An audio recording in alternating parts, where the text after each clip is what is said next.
Dear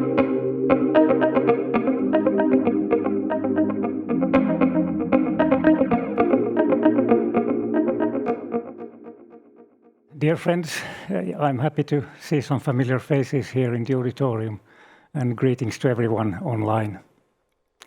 The theme of my presentation is quite opposite to the high-tech environment in which we are now. And actually I feel a bit terrified and there is an urge to escape. In the last years I have been mostly living by the sea watching birds, and I have brought with me one bird to somehow comfort me a bit. I will tell a few words about this bird later.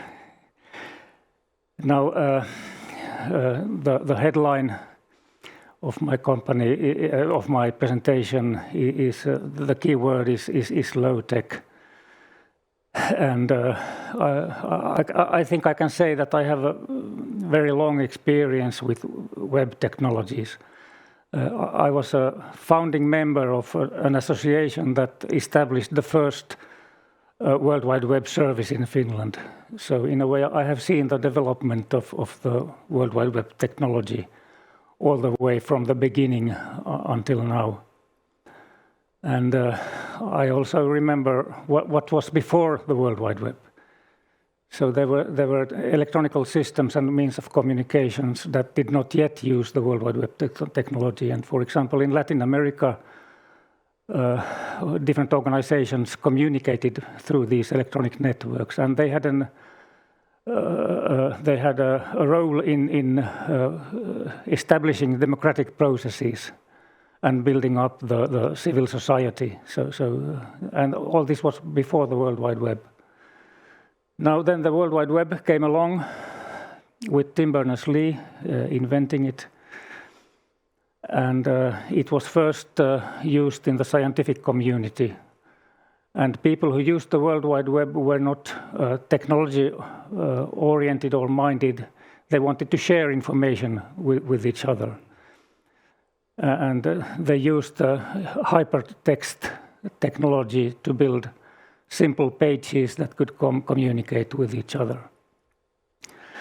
Well, then progress came along and there were commercial interests blending in.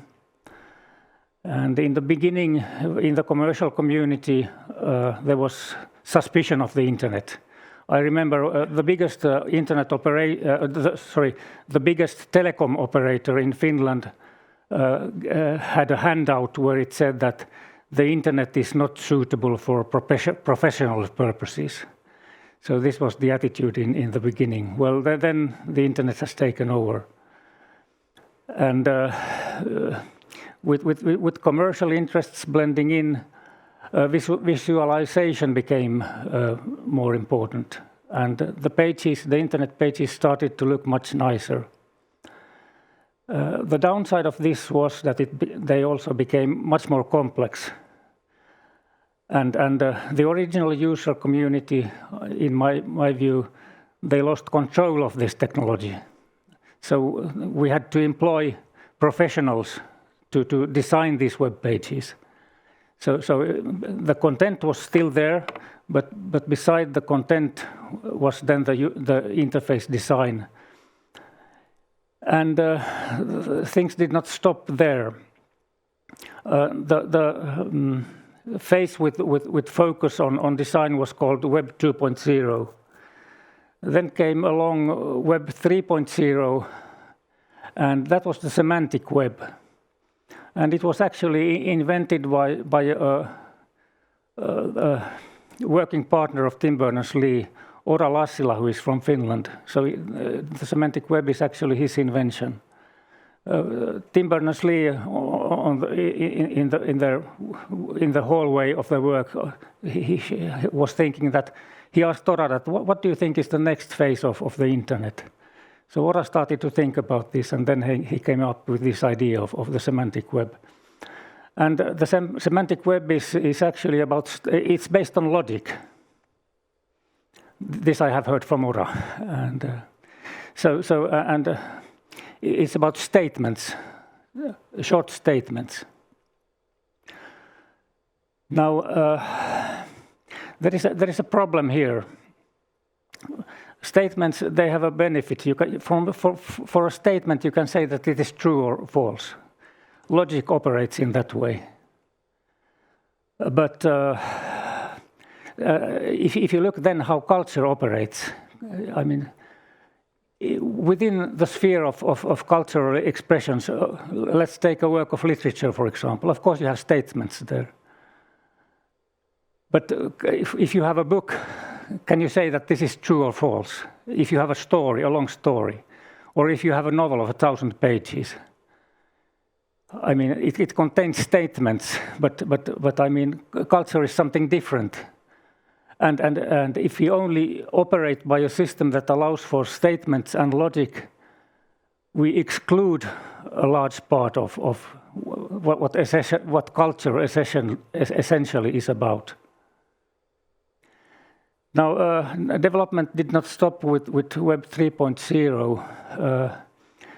What happened then actually was that now when you look at employment advertisements in different media, they ask for full stack developers.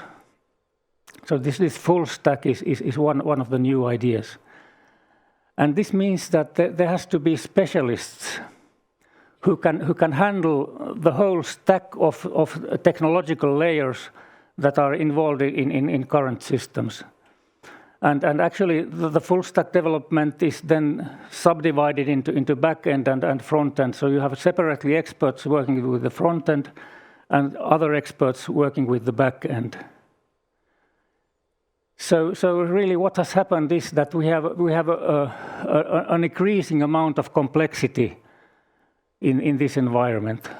So what started as a simple system for researchers then has evolved into this immensely complex system. And I have only touched briefly on the different complexities involved here. So if I then look at my own very modest work, sincerely, a large part of my work has really been about resolving different kinds of hostage situations. And the nature of this hostage situation is that people have lost control of this complex technical environment. And sometimes it has led to a situation where, well, people can't use their resources, they don't have the expertise to use it, or then these systems break down. And I have listed here in the example some 12 cases. I will only mention one keyword from each case, so I will not go into detail. But this is just to illustrate that this is not a single instance, but actually this has, for me, it presents itself as a recurring phenomenon that people get in trouble with these immensely complex systems. So then I have tried to think that what should and could be done differently. And I have actually then I made up two platforms that are mainly for my own use, but they are working quite nicely. One is very simple, and the other is not so simple. The documentation for the second platform is about 100 pages. So, but that's a simple system. So, but anyway, it's simple to the extent that I can use it, and I could also show others to use it. So you don't have to really read the 100 pages, but you can actually start to use it right away. I'm not selling this, but just telling what I have done. So to go a bit forward. Now I thought I would talk about systems in general, these technological systems. Now, what we should remember is that all these systems, they have a lifespan. It may be 5 years, probably it's more. Let's say it's, assume that it's 10 years. So work starts with development, and then we start to ingest data into the system. And well, this is, I mean, a very encouraging experience. We see results, and that makes us happy and proud. And I have mentioned the word enthusiasm, euphoria, pride, prestige. I mean, all these wonderful things. But there is a danger here. because this satisfaction that we feel, I mean, the systems are not developed for our satisfaction, not for the satisfaction of the developers or the curators, but they should be developed for something entirely different. And we may actually be captured by these positive feelings. And actually, this is a kind of hostage situation also. Now then, in the production phase, things go smoothly, and the amount of data that is ingested in the system increases. Everything goes nice and well. But then there comes a crisis eventually, and there might be different reasons for this crisis. Typically, organizations are understaffed and underfinanced. And let's say one expert decides to for family reasons or whatever reasons, go away, and there is a lack of expertise. There may be a lack of funding, whatever can happen. Or then the technological environment comes to the end of its lifespan. And this really does happen. So in the end, we have a broken system for one reason or another. And then we have still an amount of data stored in that system. In the worst case, we can't even access that data anymore. This has happened and can happen. So what to think about this? I mean, the prudent way is to realize that these technical systems, their lifespan is limited. So one should start planning ahead when all is well, and not when the crisis starts. And then when we see that the crisis is approaching, well, there should be some measures should be taken. Now my son bought a car for 500 euros. So it was foreseeable that there would be problems with it. So after some times, of course, the thing broke down. Then you have to borrow another car so you can move around, or you can buy a new car. So these are actually the alternatives we have had. We can repair the old system. We can have some intermediary system that helps us through the crisis period, or we can directly go into the new system. And I have actually now trying to be working with this intermediary system. So this is what I have been building. So this enables to rescue the data from the old system, and then if someone wants to use that system, that's okay. If someone wants to then migrate it to a new system, that's a good solution also. But the old system is gone. So I have here enumerated the 12 cases because of the limits of time, so I will not go into detail. I have marked in red certain keywords, and I will jump directly to these keywords. So I tried to somehow give us some structure to the types of reasons that cause systems to break down. They may be called material reasons. They may be related to funding or lack of personnel. There may be formal reasons related to ownership, also politics or mandate. By politics, I could give one example. There is an archive, a literary archive in Finland, and they had developed a system for their own needs, their own specific needs, and I think they had developed this for I don't know how many years, maybe even 20 years. And it worked wonderfully and no problem with that. But then the government decided that the government will not finance different types of systems. They wanted to finance only one type of system. So for political reasons, they decided that they wanted to scrap this well-working system. Actually, I don't know what then happened. I was with them in this phase when they got the order that their old system should be scrapped and they should go in for a new one. Maybe they succeeded, maybe not, I don't know really, but this was really an insane solution and the driving force was political. This is just to give one example. I don't want to point fingers as anyone. The problems maybe with mandates, they may be intellectual problems, simply with understanding the system. For example, there is an institution I have been in contact with. They have a system based on semantic web technology, but they have no clue of what semantic web is. So how should they then be able to sensibly use it? Well, they can use it because someone else is there to guide them, but they have lost their independence. And that's a bad thing, I think. There may be subjective reasons. Power. For example, there is one big important national collection in Finland that should be in public use.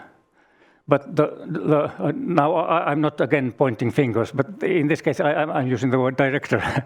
The director simply is not, I mean, it satisfies her that she has this intellectual capital under her control, and that's enough for her.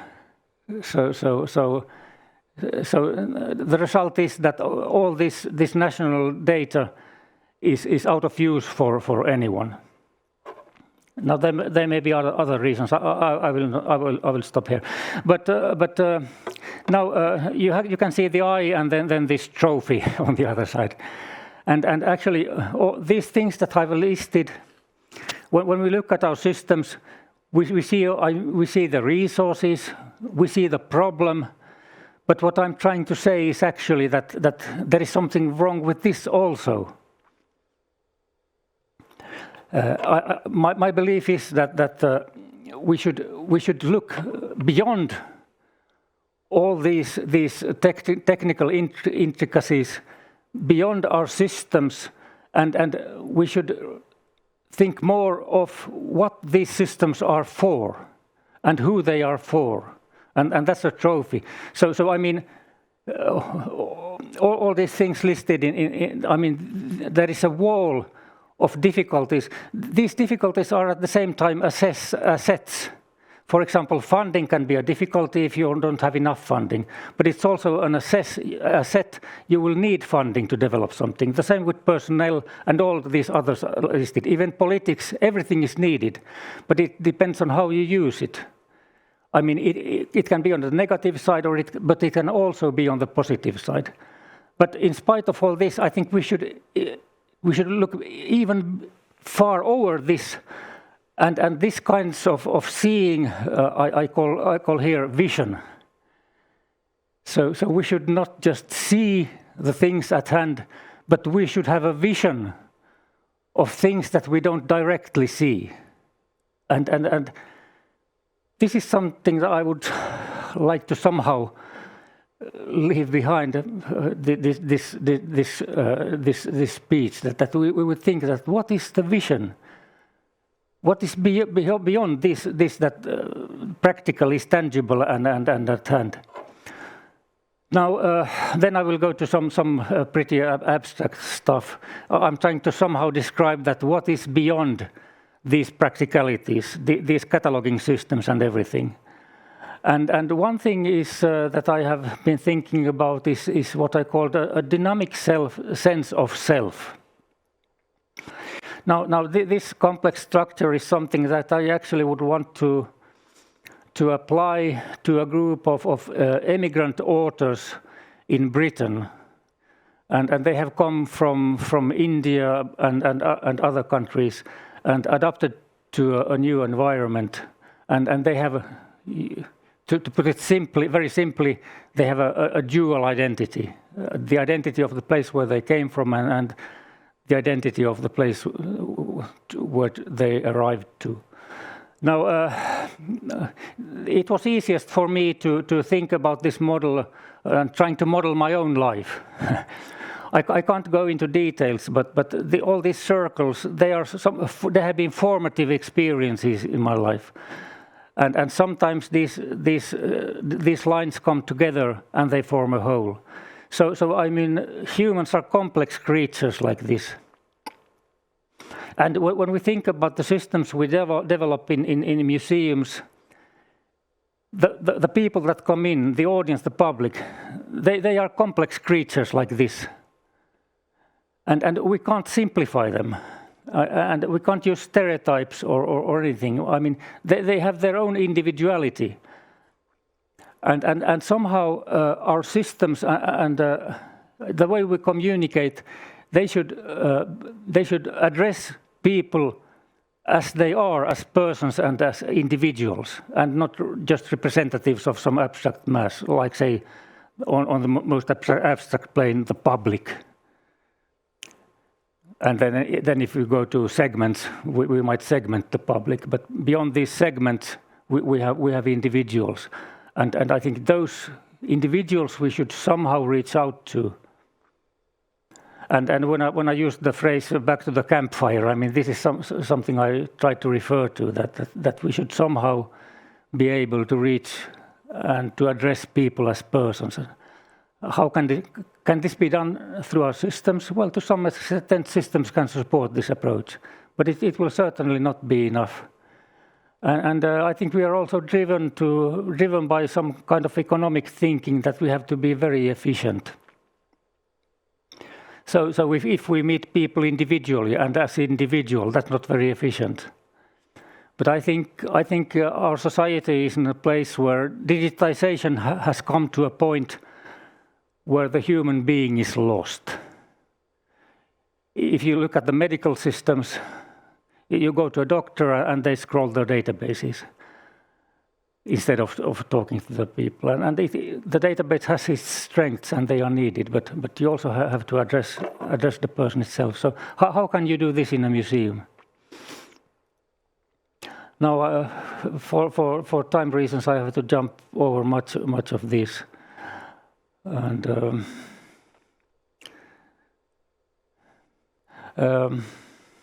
I'll just briefly mention this that actually this is a meta model that I have used. I'm using this metaphorical image of 5 rooms. And it's actually a meta model that is developed in order to understand the conceptual models of archives, libraries, and museums. And it's actually based on biology and biopsychology and a perception action theory. So there is really a scientific foundation for this, but it's impossible for me to go into this. Likewise,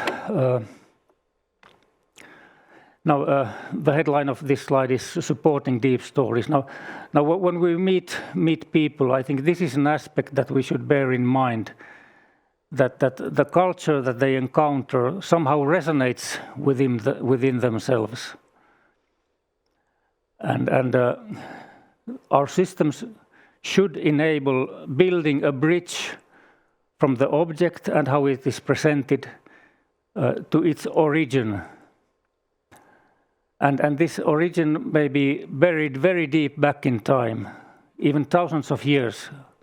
And these items resonate somehow with people. There is one example of, there is a Pergamon museum in Berlin, and I have understood that it's a recurring experience that people, when come there and they see the Ishtar Gate, a parade gate from ancient Mesopotamia. People weep when they see this, because this object resonates with the deep story within themselves.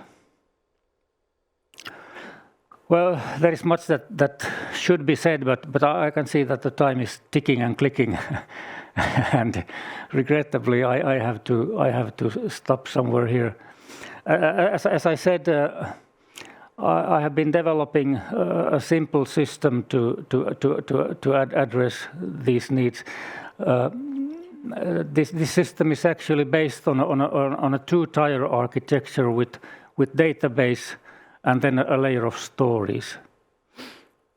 So this is the field I'm currently mainly working with, And to my surprise and I was very happy to see that there is a history project in Helsinki that is using this same approach. And this site has been published just maybe just a few weeks ago. So I will be in contact with them and see if we could. Well, anyway, learn more about their approach, and I don't assume that they will listen to me, but I'm sure I have much to learn from them. So I would have liked to have your attention for 1 hour more, but I think I have to stop at this point. Thank you very much.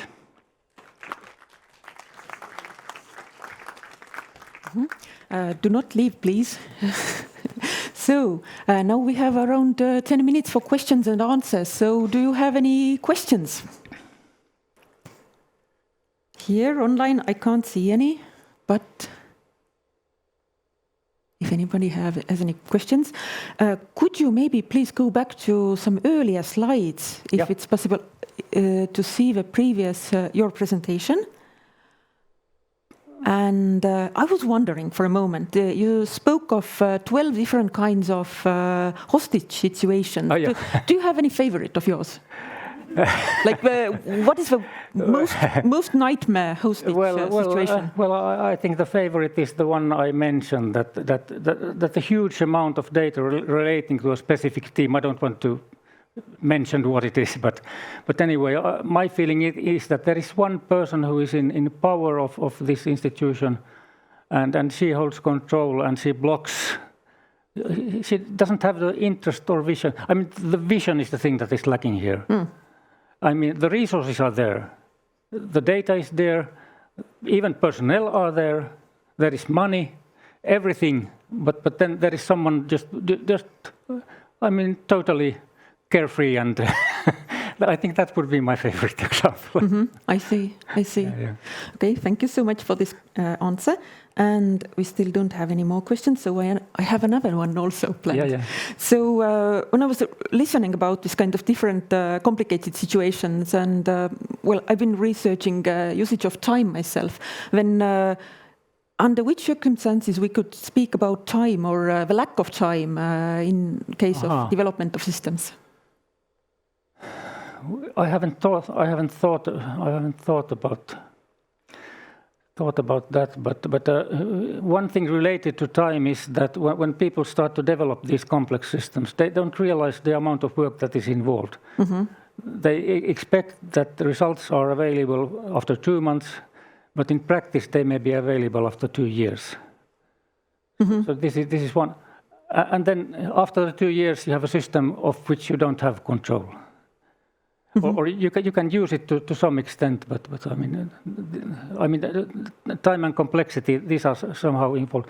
Now that is why I have tried to develop this system of my own, so there wouldn't be this project to start with, because currently there are resources that you can grab for use, and you can build a distributed system using these resources.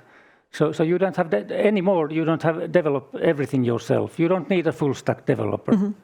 But there are systems that can be immediately taken into use after. I mean, it requires some very modest amount of work. So it's more about, in the advertisements, they say hours or days, but it's weeks. But anyway, there are currently distributed ready-made systems that can be used. I would not recommend these systems for, I mean, they are not cataloging systems or anything like that have been developed for a specific domain. But in case of emergencies, you can use them to rescue data, for example. And in some cases, I believe people might be tempted to use them for a longer time span. This is anyway. I will try to find such institutions that we could see that could be, to start a pilot project and see to what extent can this be used, and would it be possible to develop an appealing thematic service based on these simple technologies. And I was also wondering, like, one of the purposes of semantic web is also like you can reuse or recycle the materials and data that you have or code. So I would be hesitant to call, because the ontologies of the semantic web, developing these ontologies is quite time-consuming, and I think the tendency is that one community develops it in one way and another community in another way. So actually, in the end, they may not communicate. Standards are important in that way. So in the best case, you might, through standardization, arrive to a situation where the semantic web actually works. I did some experimentation with rock art, and it was really a horrible experience. It was simply, I mean, the result was, it was just a test, but it was useless. So the semantic web in itself is not, I mean, the technology is not the key, but you really have to put effort into developing the ontologies, and that's quite a demanding effort. But people are doing it, and it's possible. Indeed. And from workshop, we have a question, actually. Please, could you say more about the two-tier architecture you are proposing? Yeah, I would certainly like to. There is one slide, but now if I get contact information, I can send a description of the system to anyone interested. Okay. So if it's okay, then this person who was asking this question, you can maybe leave your email address to Workshop maybe. And there is also another question. What is your opinion on distributed crowdsourcing solutions like Wiki ecosystem and their applicability in the cultural heritage domain? Yeah, I think that they should be. There should be. I think there is great promise. Currently, Wiki has developed in different directions. So there is possible to have database information and then narrative information. So in a way, Wiki forms a kind of two-tier system. So I think there should be communication with the Wiki community and experimentation. I see. Thank you for this comment as well. Thank you very much. So I can't see any more questions at this point. So please, let's give a round of applause once more to Mika. Okay, thank you. And thank you so much for these presentations and the answers to these questions.